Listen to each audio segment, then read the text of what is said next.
Shalom saudara-saudara yang dikasihi oleh Tuhan. Kita bersyukur kalau pada pagi hari ini kita bisa beribadah bersama-sama walaupun di rumah masing-masing. Tapi semuanya itu hanya oleh karena kasih karunia Tuhan semata. Maka sebelum masuk di dalam kebaktian, mari kita mempersiapkan hati dengan masuk di dalam doa teduh.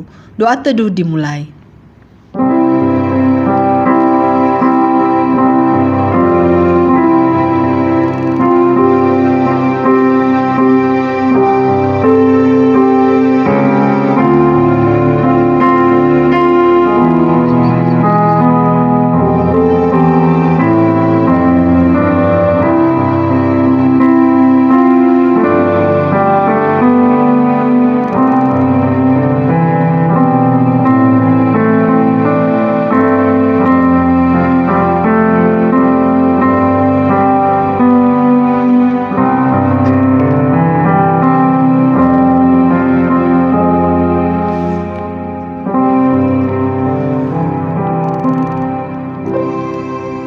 Pertolongan kita ialah dari Tuhan yang menjadikan langit dan bumi, dan yang telah memilih kita sebelum dunia dijadikan, supaya kita kudus dan tidak bercacat di hadapannya.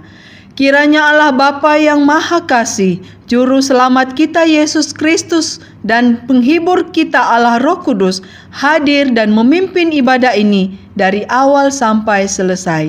Amin. Bapak Ibu yang dikasihi oleh Tuhan, mari kita mengagungkan Tuhan dengan satu pujian dari PPK nomor 14, Aku Berserah. Ketiga baitnya kita nyanyikan bersama.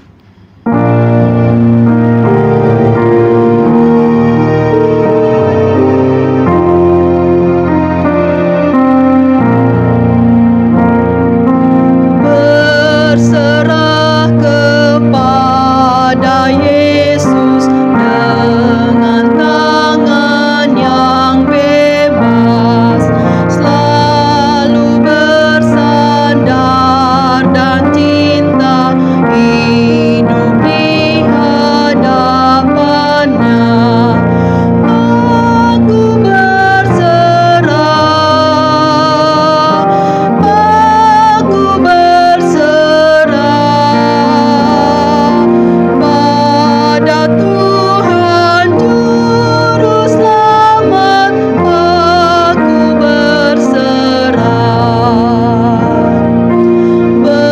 berserah kepada Yesus. Aku tunduk padamu. Nafsu dunia aku angkat, terima aku ya Tuhan. Aku berserah, aku berserah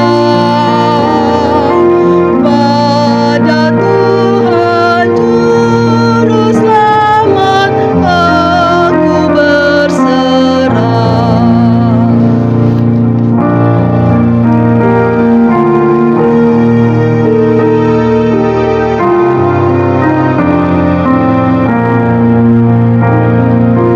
Berserah kepada Yesus, diriku buat Tuhan. Penuhi cinta dan kuasa, biar berkat Tuhan nyata. Aku berserah, aku berserah pada Tuhan Juru Selamat. Aku berserah. Mari kita masuk di dalam doa. Bapa kami yang di surga, yang kami sembah di dalam nama Tuhan kami Yesus Kristus. Terpujilah Engkau, Allah yang penuh kasih, Allah yang maha besar, dan selalu melimpahkan rahmat-Nya kepada kami. Terima kasih Bapa, karena pada pagi hari ini bersama dengan jemaat kami boleh datang kepadamu melalui kebaktian kami di rumah masing-masing. Semua hanya oleh karena kasih karunia Tuhan. Dan kami bersyukur karena sampai detik ini di dalam situasi yang sangat tidak baik, tetapi Tuhan tetap memelihara kami. Oleh sebab itu Tuhan, dalam kebaktian ini kami mengundang Tuhan boleh hadir di tengah-tengah keluarga kami masing-masing. Kiranya Engkau memberkati kami semua Tuhan yang ikut ibadah pada pagi hari ini. Juga Engkau memberkati jalannya ibadah kami dari awal sampai selesai. Sehingga kebaktian kami ini nanti Tuhan boleh berjalan hanya oleh kemurahan hati Tuhan. Terpujilah nama-Mu, di dalam nama Tuhan Yesus Kristus kami berdoa. Amin. Ayat firman Tuhan yang mendasari kebaktian kita pada pagi hari ini terambil dari Matius pasal 11 ayat 28. Matius pasal 11 ayat 28, begini bunyi firman Tuhan. Marilah kepadaku semua yang letih lesu dan berbeban berat. Aku akan memberikan kelegaan kepadamu. Sekali lagi, marilah kepadaku semua yang letih lesu dan berbeban berat, aku akan memberikan kelegaan kepadamu. Bapak Ibu yang dikasihi oleh Tuhan, apapun yang menjadi pergumulan kepada kita masing-masing keluarga saat ini, marilah kita datang membawa di hadapan Tuhan. Karena hanyalah Yesus yang sanggup menolong kita, memampukan kita untuk melewati segala pergumulan yang ada. Kita kembali memuji Tuhan dengan satu pujian, Ku Kan Bangkit.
Semua untuk bangkit berdiri, kita akan bersama-sama mengakui iman percaya kita kepada Tuhan melalui pengakuan iman rasuli. Pengakuan iman rasuli. Aku percaya kepada Allah Bapa yang Maha Kuasa, Khalik langit dan bumi, dan kepada Yesus Kristus, Anaknya yang tunggal Tuhan kita, yang dikandung daripada Roh Kudus, lahir dari anak darah Maria, yang menderita sengsara di bawah pemerintahan Pontius Pilatus, disalibkan, mati dan dikuburkan, turun ke dalam kerajaan maut. Pada hari yang ketiga, bangkit pula dari antara orang mati, naik ke surga, duduk di sebelah kanan Allah Bapa yang Maha Kuasa. Dan dari sana Ia akan datang untuk menghakimi orang yang hidup dan yang mati. Aku percaya kepada Roh Kudus, gereja yang kudus dan am, persekutuan orang kudus, pengampunan dosa, kebangkitan daging, dan hidup yang kekal. Amin. Jemaat dipersilakan duduk kembali. Saat ini kita akan masuk di dalam doa syafaat kita. Kita akan mendoakan 2 pokok doa saja. Yang pertama, mari kita terus mendoakan untuk jemaat GP Kris Sidoarjo, terutama mereka yang dalam keadaan sakit, juga mungkin kesusahan karena terkena imbas dari COVID-19 ini. Kiranya Tuhan boleh menguatkan, menghibur mereka dalam menghadapi dan melewati segala tantangan yang ada. Kemudian kita terus dukung di dalam doa untuk pemerintah Indonesia, juga tim medis sebagai garda terdepan dalam menangani COVID ini, supaya Tuhan boleh memberikan kesehatan, kebijaksanaan, sehingga pandemi ini boleh segera selesai dan teratasi dengan baik. Kedua pokok doa ini kita akan doakan bersama-sama. Mari kita berdoa. Bapa kami yang di dalam surga, terima kasih kembali kami boleh datang kembali melalui doa kami pada saat ini. Sebelumnya ya Tuhan, kami mohon jikalau ada hal-hal yang tidak berkenan di dalam hidup kami mohon Tuhan kiranya ampuni kami dan suci kuduskan kami Tuhan, sehingga saat ini kami boleh datang dengan penuh syukur dan sukacita di hadapan-Mu. Oleh sebab itu Tuhan, kami mohon kiranya Tuhan boleh melayakkan doa-doa kami dan mendengarkan setiap permohonan kami. Dan biarlah semuanya ya Tuhan Engkau yang memimpin. Kami berdoa khususnya untuk jemaat GP Kris Sidoarjo yang saat ini Tuhan juga memiliki pergumulan yang banyak. Mereka yang dalam keadaan sakit, juga mereka yang dalam keadaan kesusahan karena kena imbas dari COVID-19 di mana banyak perusahaan-perusahaan yang tutup. Oh Tuhan, saudara-saudara kami sedang mengalami pergumulan yang berat. Kiranya Tuhan boleh menguatkan dan menghiburkan mereka, serta memberikan mereka kekuatan untuk tetap memiliki pengharapan yang pasti bahwa di dalam Yesus Kristus segala sesuatunya bisa ditanggung. Dan Tuhan pasti memelihara mereka dengan kasih-Mu yang sempurna. Juga jemaat-jemaat yang lainnya Tuhan, yang dimanapun mereka berada, kiranya Tuhan boleh menolong, tetap menguatkan kami, untuk kami boleh saling mendukung dalam doa, saling bahu-membahu di dalam menanggung beban satu dengan yang lain, sehingga seluruh jemaat GP Kris Sidoarjo ini tetap ada di dalam pemeliharaan Tuhan. Kami juga berdoa ya Tuhan untuk pemerintah kami terus memohon belas kasihan-Mu ya Bapa untuk bangsa dan negara kami. Kiranya segala pandemi yang ada ini boleh segera cepat terselesaikan ya Tuhan. Mereka yang ada di garda terdepan yaitu tim medis mulai dari pusat sampai ke pelosok-pelosok, kiranya Tuhan boleh memberikan kesehatan, juga memberikan kebijaksanaan sehingga mereka bisa mampu mengatasi pandemi ini. Dan melalui tangan-tangan tim medis ini peristiwa COVID ini bisa segera selesai. Pemerintahan kami, Presiden, Wakil Presiden beserta jajarannya, juga seluruh kepala-kepala daerah, mulai dari pusat hingga daerah-daerah, kiranya Tuhan boleh menolong mereka. Mereka saat ini juga memikirkan bagaimana nasib bangsa ini. Kiranya Tuhan boleh memimpin, membuka jalan dan memberikan hikmat sehingga setiap keputusan-keputusan yang diambil sungguh-sungguh berasal dari Tuhan. Terima kasih ya Bapa. Inilah doa dan permohonan kami, biarlah kehendak-Mu saja yang terjadi. Terpujilah nama Tuhan, di dalam nama Tuhan Yesus Kristus kami berdoa. Amin. Kita akan mempersiapkan hati kita untuk mendengarkan firman Tuhan. Kita naikkan satu pujian, Ku Berharap Kepadamu.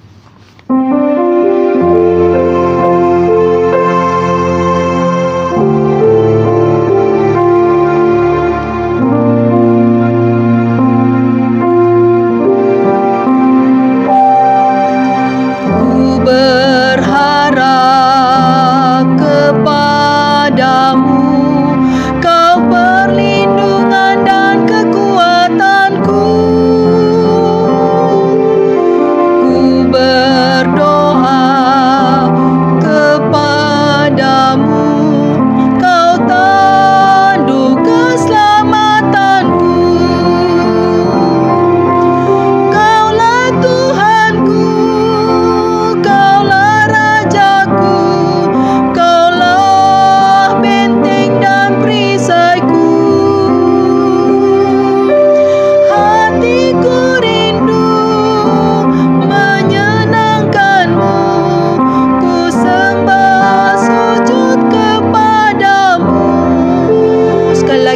angkat pujian ini.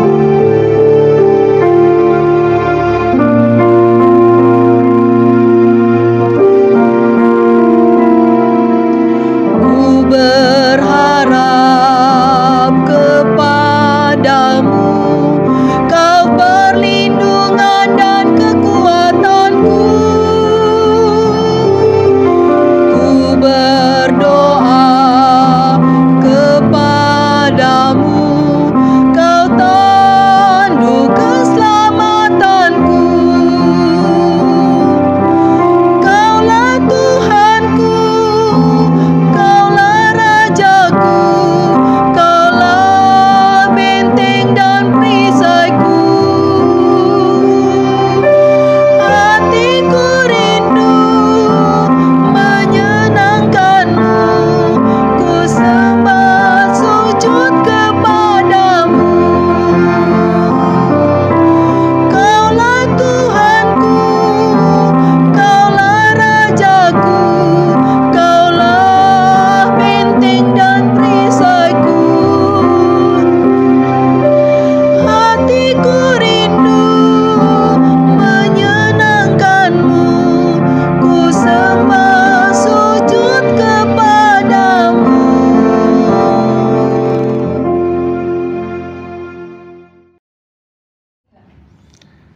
Jemaat yang dikasihi oleh Tuhan, mari kita akan mendengarkan firman Tuhan. Namun sebelumnya kita masuk di dalam doa terlebih dahulu. Mari kita berdoa.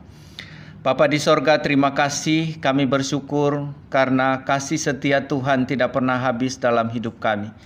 Kini kami akan bersama-sama dengan jemaat-Mu akan mendengarkan firman Tuhan. Kiranya Engkau berbicara kepada kami ya Tuhan melalui hamba-Mu, dan urapi setiap kami supaya melalui firman Tuhan kami beroleh kekuatan serta kebenaran yang dapat menuntun kami kepada kehidupan yang jauh lebih baik. Terima kasih ya Tuhan, terpuji nama-Mu, kami serahkan waktu ini di dalam nama Tuhan Yesus Kristus. Amin. Saudara-saudara, kita akan mendengarkan firman Tuhan. Pada minggu ini kita akan membahas satu tema, yaitu Yesus hadir dalam setiap pergumulan anak-anaknya. Sekali lagi, Yesus hadir dalam setiap pergumulan anak-anaknya. Mari kita akan membaca dasar Alkitabnya di dalam Lukas pasal 24 ayat 13 sampai 35. Lukas 24 ayat yang ke-13 sampai ke-35, demikian bunyi firman Tuhan. Pada hari itu juga dua orang dari murid-murid Yesus pergi ke sebuah kampung bernama Emmaus yang terletak kira-kira 7 mil jauhnya dari Yerusalem. Dan mereka bercakap-cakap tentang segala sesuatu yang telah terjadi. Ketika mereka sedang bercakap-cakap dan bertukar pikiran, datanglah Yesus sendiri mendekati mereka lalu berjalan bersama-sama dengan mereka. Tetapi ada sesuatu yang menghalangi mata mereka sehingga mereka tidak dapat mengenal Dia. Yesus berkata kepada mereka, "Apakah yang kamu percakapkan sementara kamu berjalan?" Maka berhentilah mereka dengan muka muram. Seorang dari mereka bernama Kleopas menjawabnya, "Adakah engkau satu-satunya orang asing di Yerusalem yang tidak tahu apa yang terjadi di situ pada hari-hari belakangan ini?" Katanya kepada mereka, "Apakah itu?" Jawab mereka, "Apa yang terjadi dengan Yesus orang Nazaret? Dia adalah seorang nabi yang berkuasa dalam pekerjaan dan perkataan di hadapan Allah dan di depan seluruh bangsa kami. Tetapi imam-imam kepala dan pemimpin-pemimpin kami telah menyerahkan Dia untuk dihukum mati dan mereka telah menyalibkannya. Padahal kami dahulu mengharapkan bahwa Dialah yang datang untuk membebaskan bangsa Israel. Tetapi sementara itu telah lewat 3 hari sejak semuanya itu terjadi. Tetapi beberapa perempuan dari kalangan kami telah mengejutkan kami. Pagi-pagi buta mereka telah pergi ke kubur dan tidak menemukan mayatnya. Lalu mereka datang dengan berita bahwa telah kelihatan kepada mereka malaikat-malaikat yang mengatakan bahwa Ia hidup. Dan beberapa teman kami telah pergi ke kubur itu dan mendapati bahwa memang benar yang dikatakan perempuan-perempuan itu, tetapi Dia tidak mereka lihat. Lalu Ia berkata kepada mereka, "Hai kamu orang bodoh, betapa lambannya hatimu sehingga kamu tidak percaya segala sesuatu yang telah dikatakan para nabi. Bukankah Mesias harus menderita semuanya itu untuk masuk ke dalam kemuliaannya?"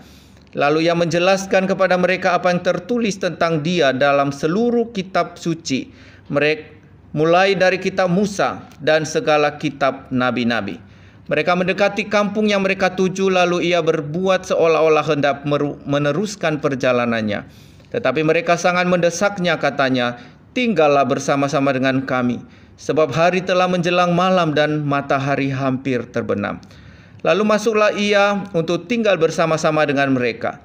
Waktu ia duduk makan dengan mereka, ia mengambil roti, mengucap berkat, lalu memecah-mecahkannya dan memberikannya kepada mereka.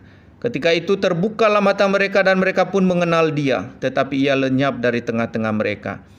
Kata mereka seorang kepada yang lain, "Bukankah hati kita berkobar-kobar ketika ia berbicara dengan kita di tengah jalan dan ketika ia menerangkan kitab suci kepada kita?"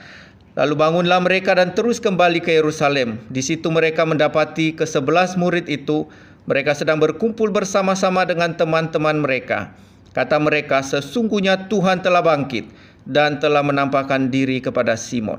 Lalu kedua orang itu pun menceritakan apa yang terjadi di tengah jalan dan bagaimana mereka mengenal dia pada waktu ia memecah-mecahkan roti. Saudara-saudara, amin untuk pembacaan firman Tuhan. Tentu saudara-saudara, peristiwa COVID-19 di zaman ini, di waktu ini telah menjadi perbincangan banyak orang, telah menjadi perbincangan seluruh dunia. Maka jika kita perhatikan seluruh media, baik televisi dan media sosial, kita menemukan di sana bahwa hampir semua setiap saat, setiap hari menyiarkan atau memperbincangkan tentang COVID-19. Tentu saja sangat sedikit orang yang tidak mengenal istilah COVID ini. Kalaupun ada, saudara, itu benar-benar merupakan orang yang berada di pedalaman sekali, di mana tidak ada televisi, di mana tidak ada orang-orang menjangkau mereka dan mereka tidak tahu menahu tentang COVID ini. Dan kita percaya bahwa justru mereka jauh lebih aman Mereka tidak akan kepikiran tentang COVID. Tetapi yang mau saya katakan, saudara-saudara, bahwa zaman ini atau COVID-19 ini telah benar-benar mendunia dan tidak ada seorang pun yang tidak mengerti atau memahami istilah COVID ini. Nah, saudara yang dikasihi oleh Tuhan, kalau kita melihat peristiwa kebangkitan Yesus, atau sebelum kebangkitan, peristiwa tentang kematian Yesus, diawali dengan penangkapannya dan juga disiksa oleh tentara-tentara Romawi. Kemudian dia disalibkan, mati dan dikuburkan. Dan kita lihat setelah 3 hari dia bangkit dari antara orang mati. Nah, saudara-saudara, peristiwa kematian hingga sampai kebangkitan Yesus ini juga menjadi perbincangan yang meluas di Yerusalem. Telah begitu meluas sehingga berita ini tidak ada seorang pun yang tidak tahu, Tidak ada seorang pun yang melewatkan berita ini.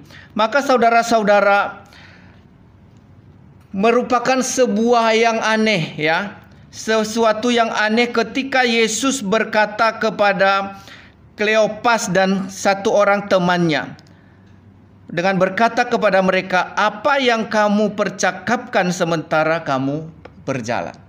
Saudara-saudara, pada saat itu kedua murid ini pun berhenti dengan muka muram.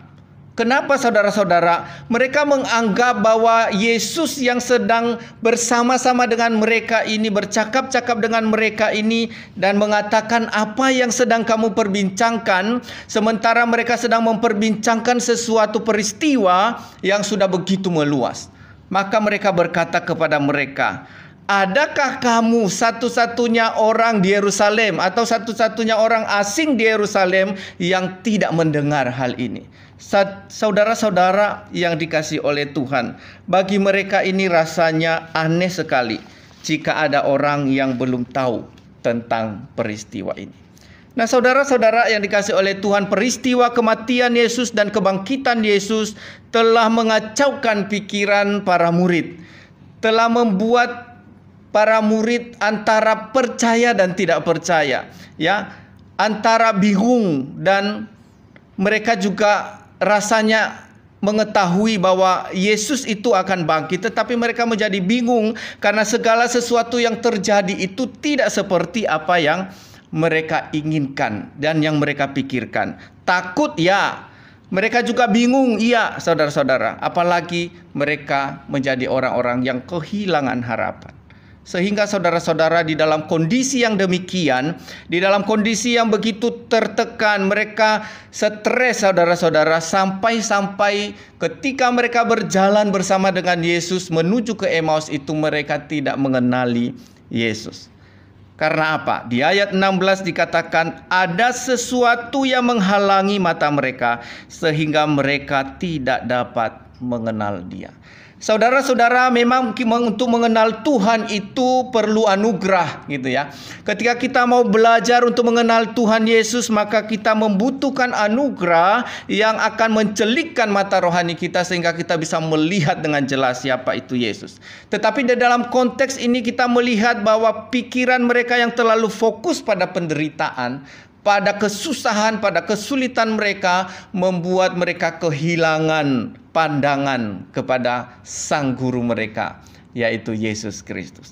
Nah, saudara-saudara yang dikasihi oleh Tuhan, mata mereka menjadi terhalang karena mereka terlalu fokus pada kesedihan.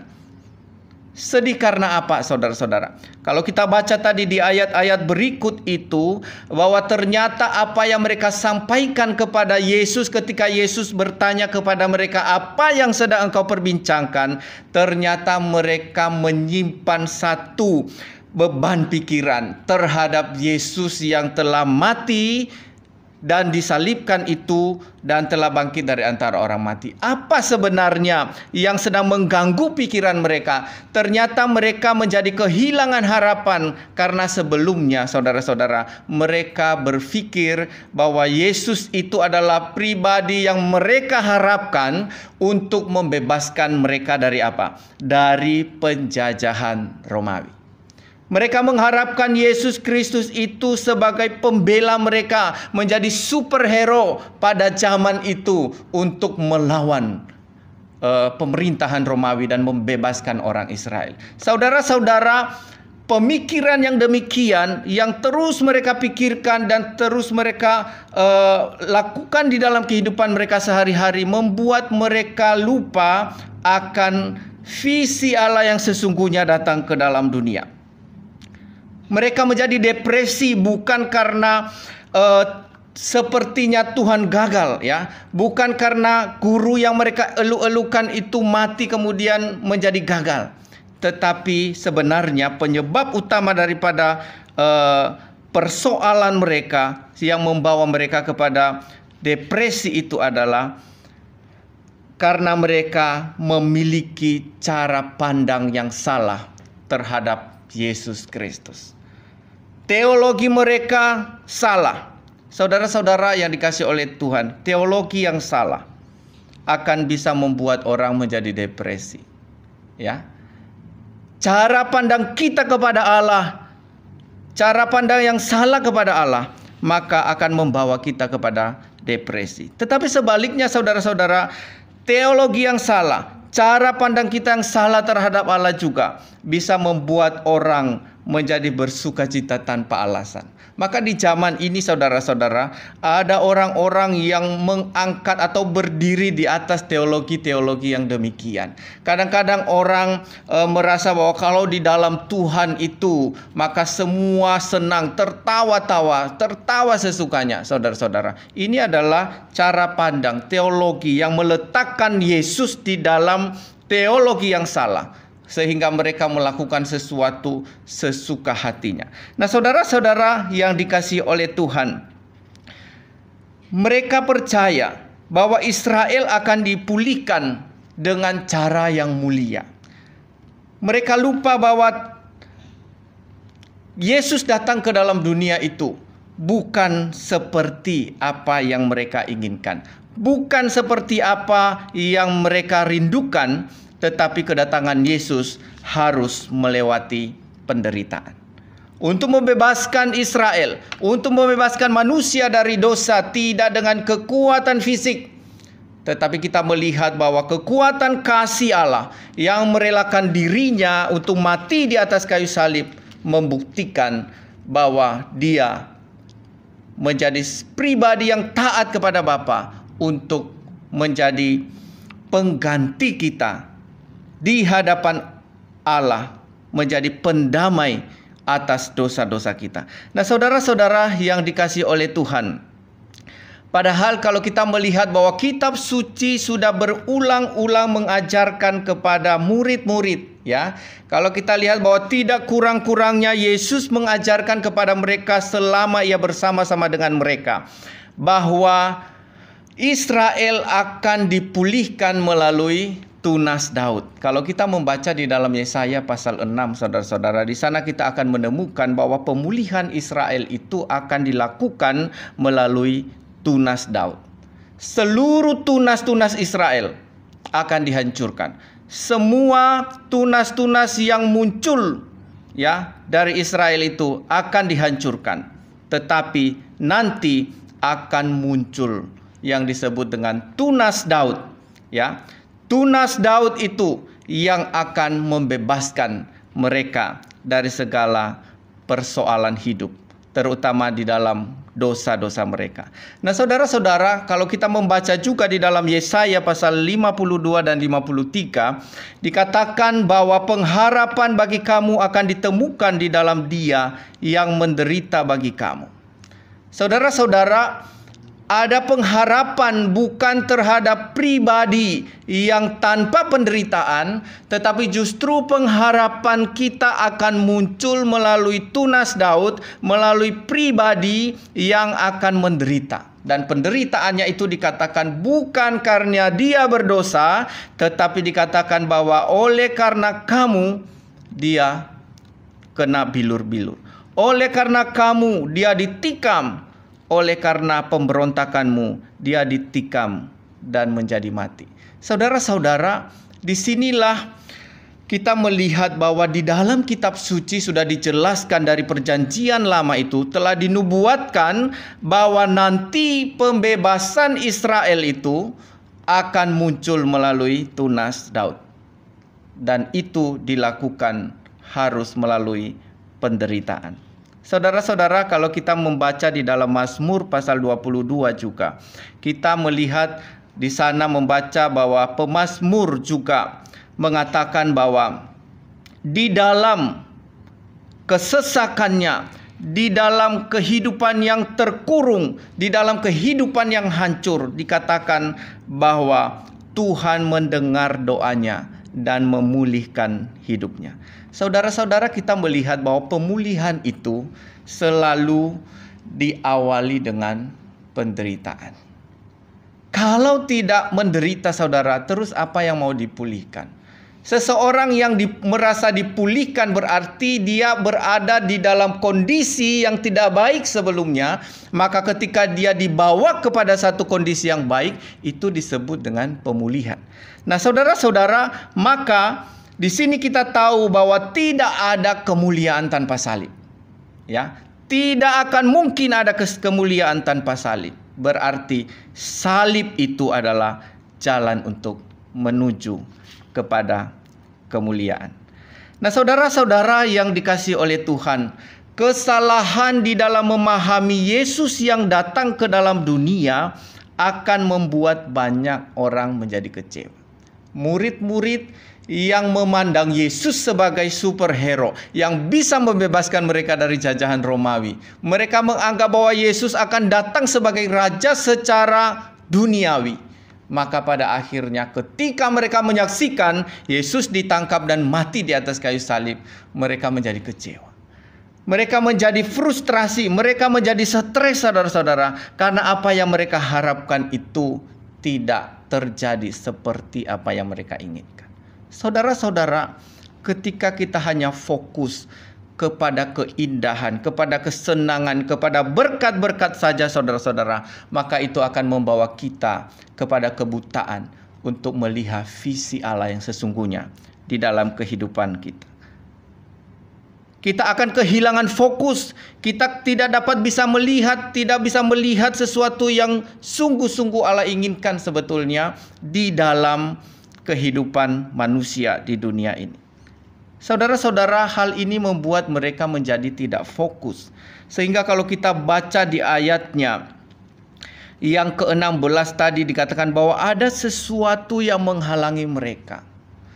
Dan ayat-ayat selanjutnya pun mereka terus bercerita kepada Yesus tentang sebuah konsep yang salah, cara pandang yang salah kepada Allah. Mereka tidak berbicara berdasarkan fakta dari kitab suci, tetapi apa yang mereka katakan bahwa sebenarnya yang kami tahu itu adalah Yesus itu adalah Allah yang berkuasa, Allah yang mulia, Allah yang tidak mungkin mati. Ya, tidak mungkin menderita. Pada akhirnya saudara-saudara, konsep itu membuat mereka tidak dapat melihat kebenaran dengan sesungguhnya. Maka Yesus berkata kepada mereka di dalam ayatnya yang ke-25, lalu ia berkata kepada mereka, "Hai kamu orang bodoh, betapa lambannya hatimu, sehingga kamu tidak percaya segala sesuatu yang telah dikatakan para nabi." Saudara-saudara, perkataan itu bukan perkataan yang kasar, bukan perkataan yang membuat mereka menjadi tersudutkan, saudara-saudara. Tetapi justru perkataan ini mengingatkan mereka bahwa cara pandang mereka itu salah. Mereka kurang bijak, mereka kurang bijaksana memandang apa yang sebetulnya Allah inginkan melalui kitab suci yang setiap saat Yesus ajarkan kepada mereka. Dan ini yang dikatakan oleh Tuhan kepada mereka menjadi sesuatu yang bodoh.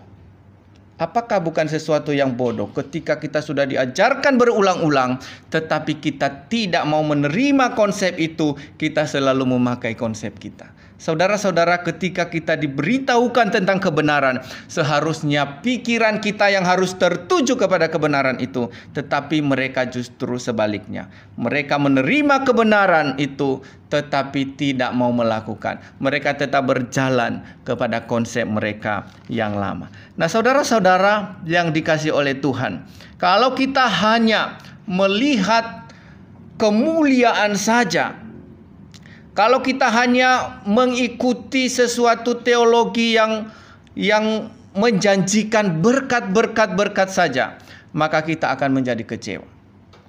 Sebaliknya saudara-saudara, kalau kita mengikuti sebuah ajaran yang hanya menekankan penderitaan saja, itu juga semua orang tidak suka, ya.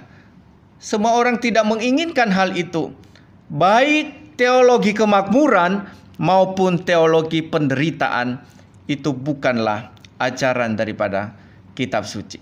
Tetapi apa yang Tuhan ajarkan kepada kita, yaitu kebenaran tentang salib Kristus.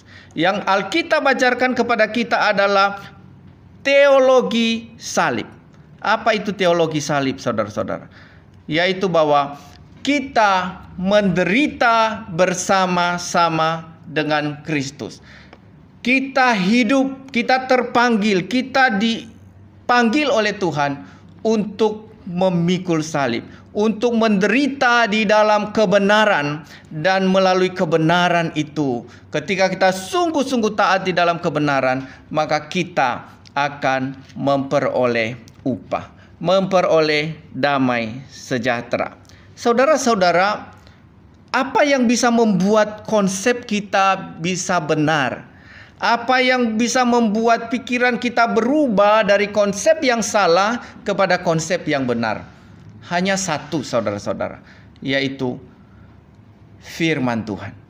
Ketika kita mau belajar sungguh-sungguh akan firman Tuhan dan membiarkan seluruh hidup kita dibuka oleh firman Tuhan, dibersihkan oleh firman Tuhan, maka pada akhirnya seluruh pergumulan kita, seluruh apapun yang menjadi keraguan kita akan diluruskan, akan dijelaskan sejelas-jelasnya oleh kitab suci.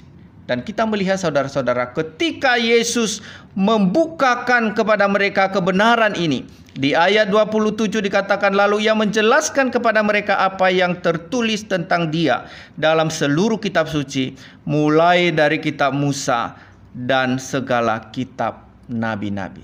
Saudara-saudara, ketika Yesus menjelaskan kepada mereka kebenaran tentang kitab suci, tentang konsep yang benar, tentang kedatangan Tuhan Yesus, tujuan kedatangan Yesus di dalam dunia ini, maka pada akhirnya mereka menjadi terbuka matanya.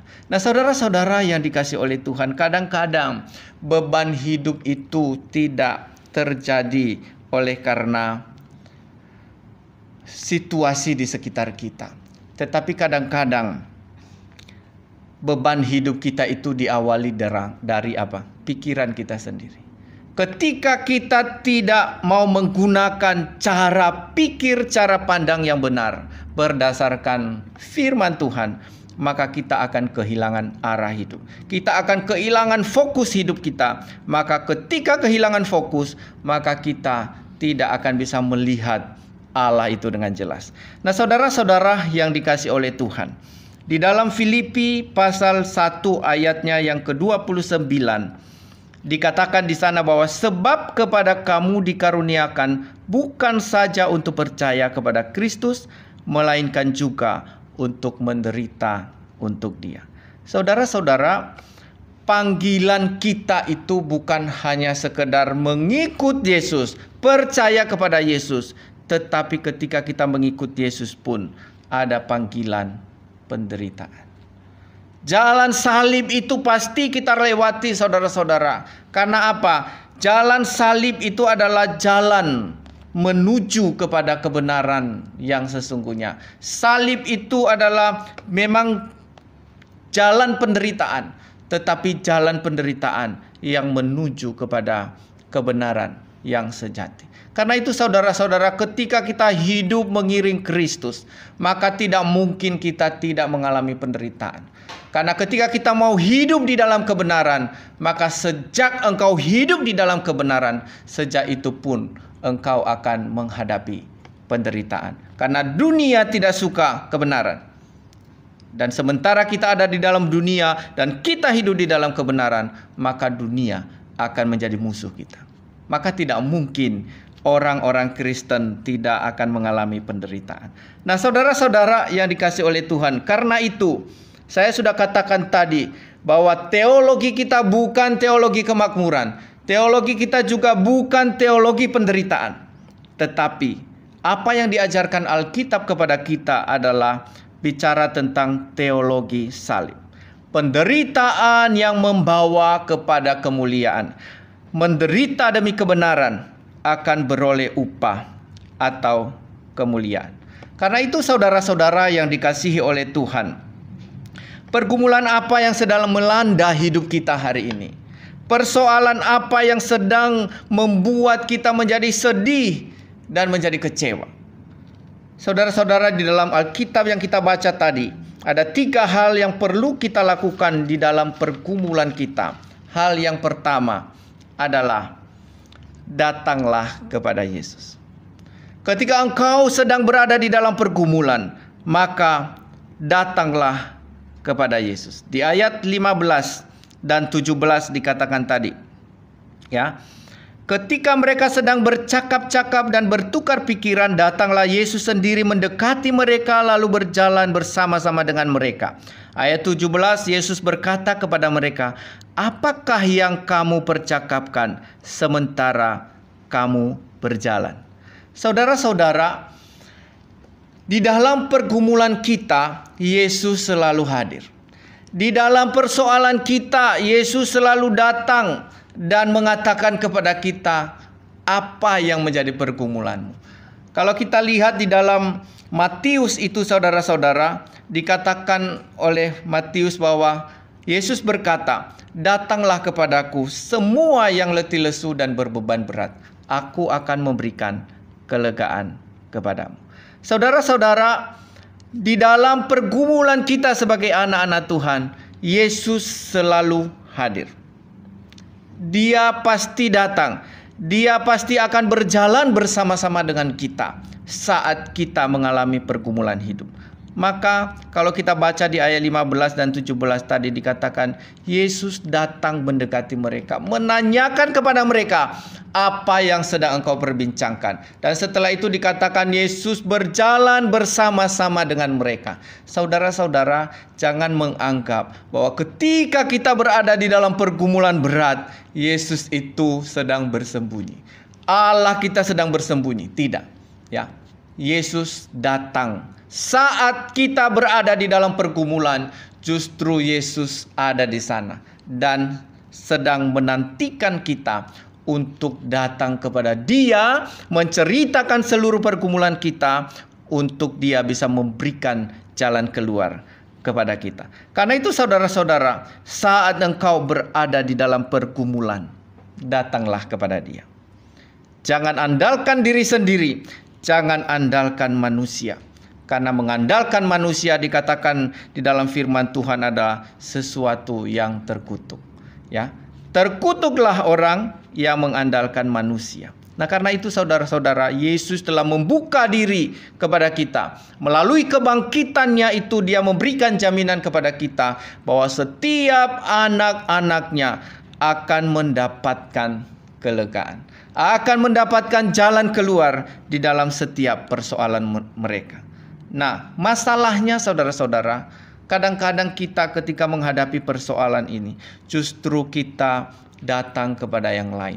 Jarang sekali kita datang kepada Tuhan terlebih dahulu. Lebih banyak bercerita kepada manusia daripada bercerita kepada Tuhan.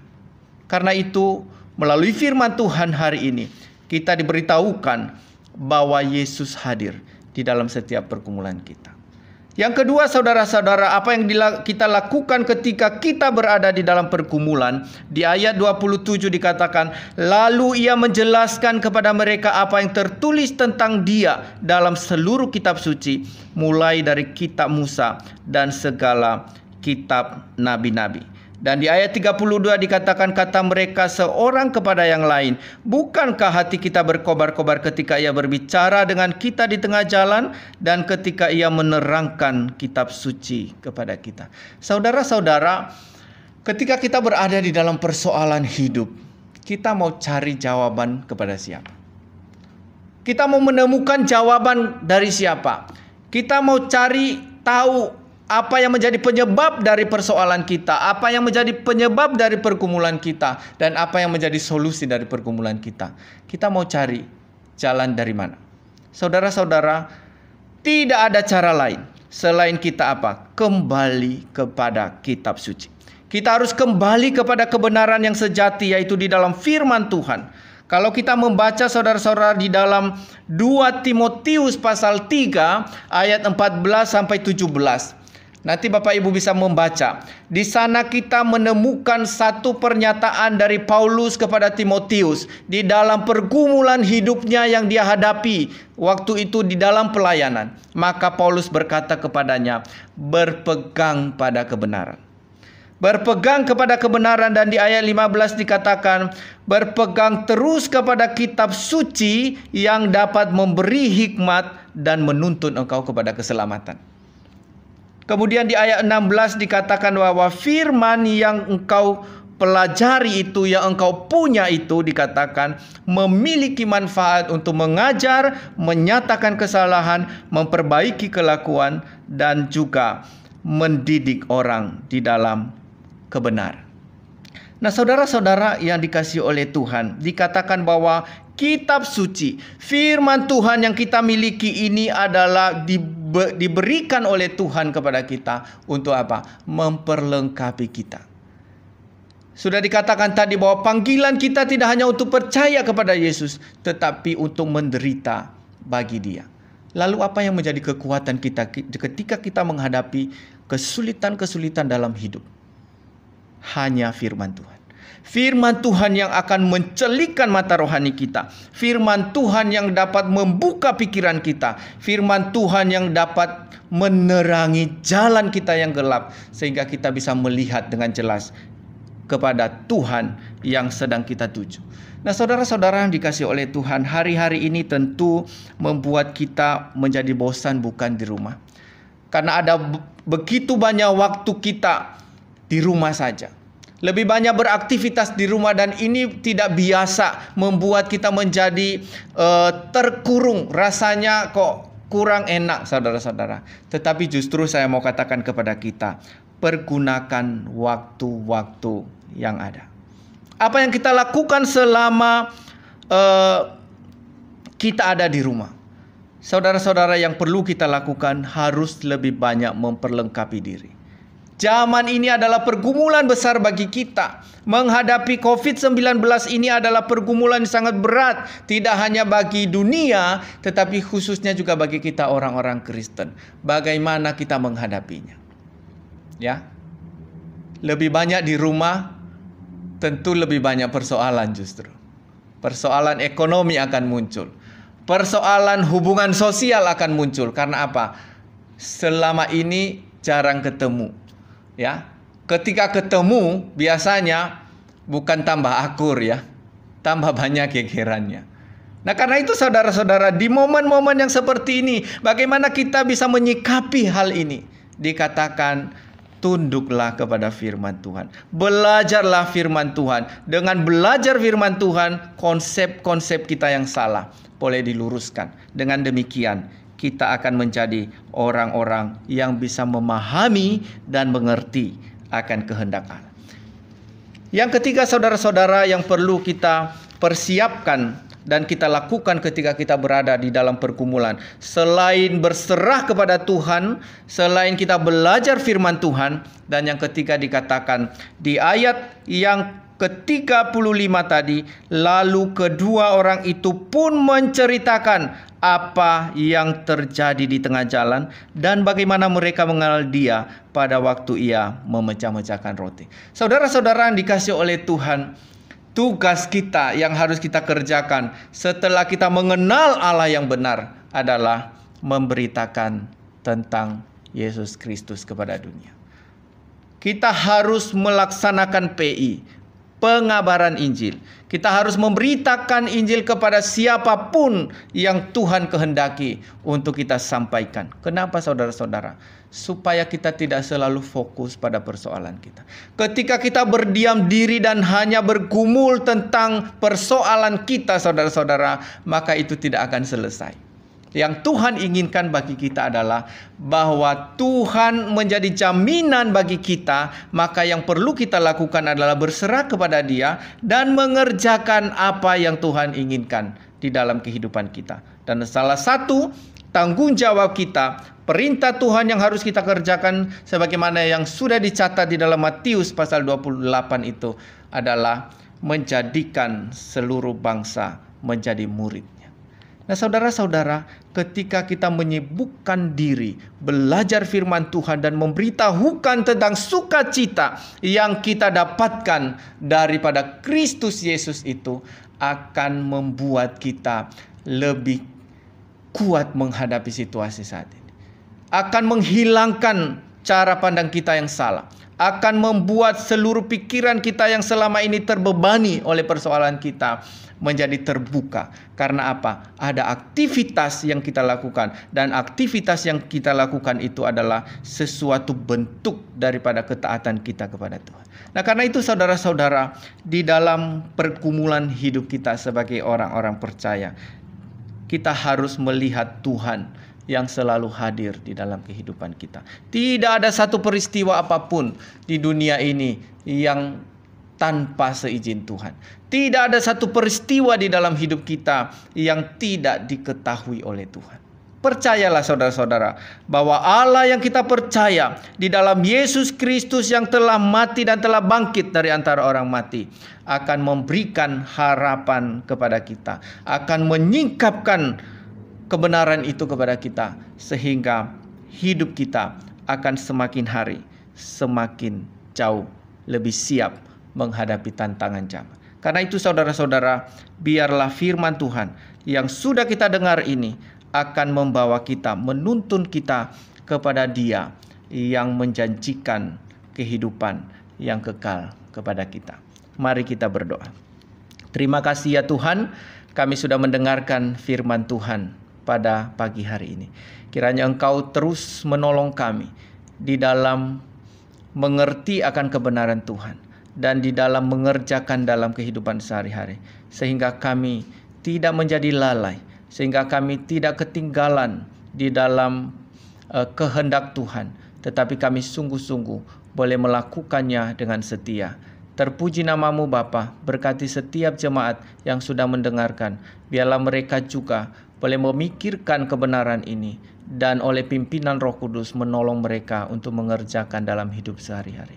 Di dalam nama Tuhan Yesus kami berdoa dan berterima kasih. Amin.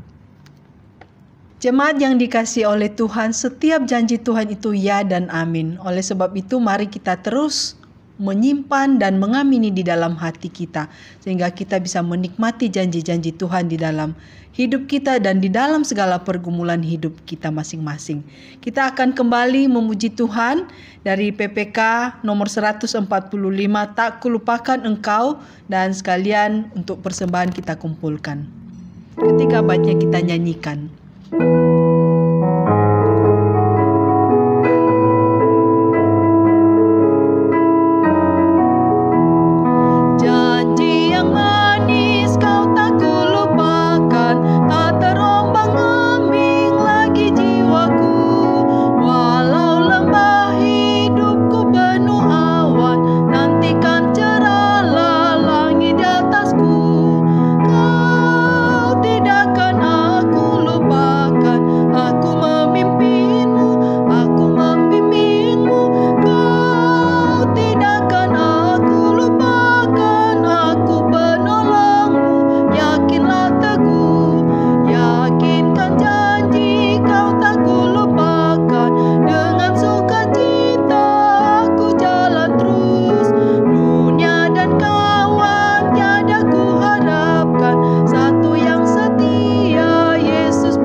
Mari kita masuk di dalam doa persembahan.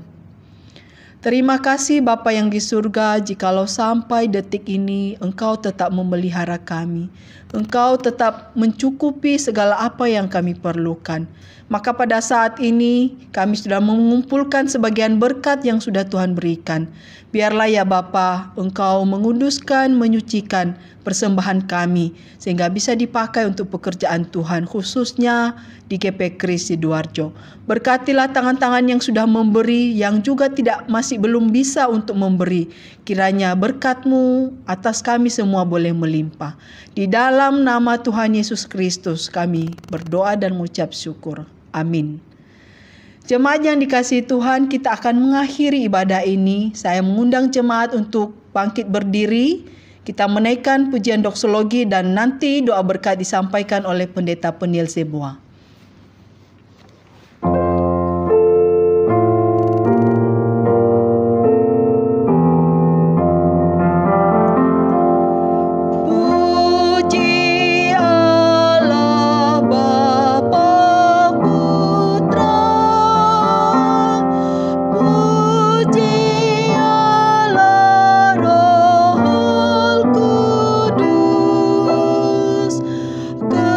Ketika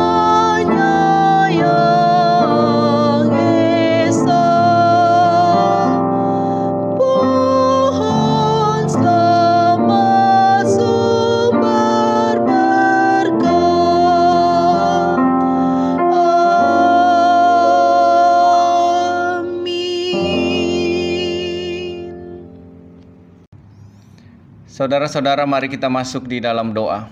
Bapa di sorga, terima kasih untuk segala berkat dan anugerah pimpinan-Mu bagi kami sepanjang berlangsungnya kebaktian ini.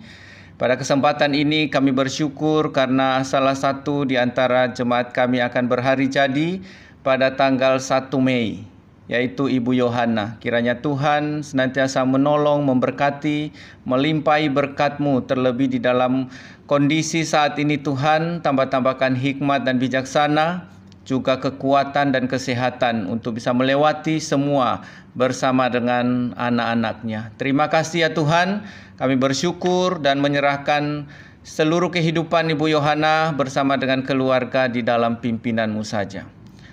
Amin. Saudara-saudara, arahkanlah hati dan pikiranmu kepada Tuhan dan terimalah berkat Tuhan. Tuhan memberkati engkau dan melindungi engkau. Tuhan menyinari engkau dengan wajah-Nya dan memberi engkau kasih karunia. Tuhan menghadapkan wajah-Nya kepadamu dan memberi engkau damai sejahtera. Amin.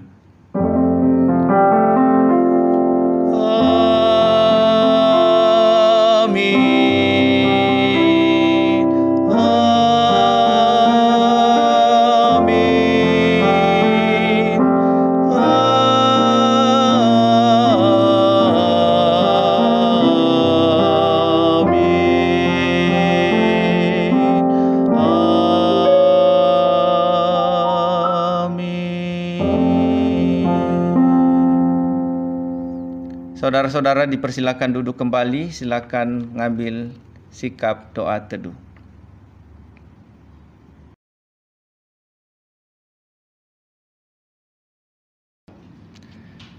Saudara-saudara yang dikasihi oleh Tuhan, kita akan mendengarkan warta jemaat.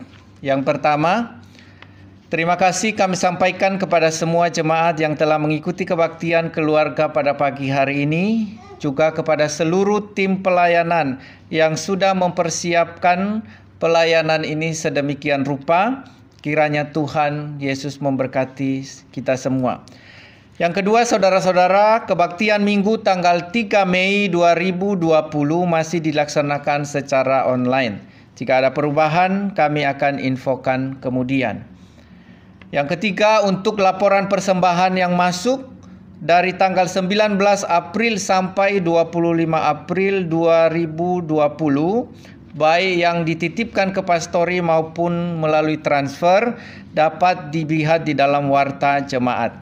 Jika ada kesalahan penulisan nama, jumlah persembahan Bapak Ibu Saudara-saudari, dapat menghubungi bendahara majelis atau menghubungi saya. Terima kasih atas persembahan saudara-saudari semua. Kemudian saudara, yang keempat, kami ucapkan selamat ulang tahun bagi jemaat yang berulang tahun dari tanggal 27 April sampai tanggal 3 Mei 2020. Dan pada periode itu yang berulang tahun adalah Ibu Yohana, tepatnya pada tanggal 1 Mei 2020. Doa kami kiranya Tuhan Yesus senantiasa memberkati.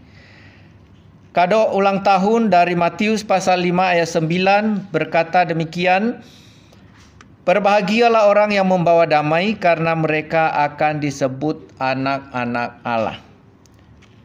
Demikian warta jemaat pada pagi hari ini. Kami ucapkan selamat hari Minggu. Tuhan Yesus memberkati kita semua.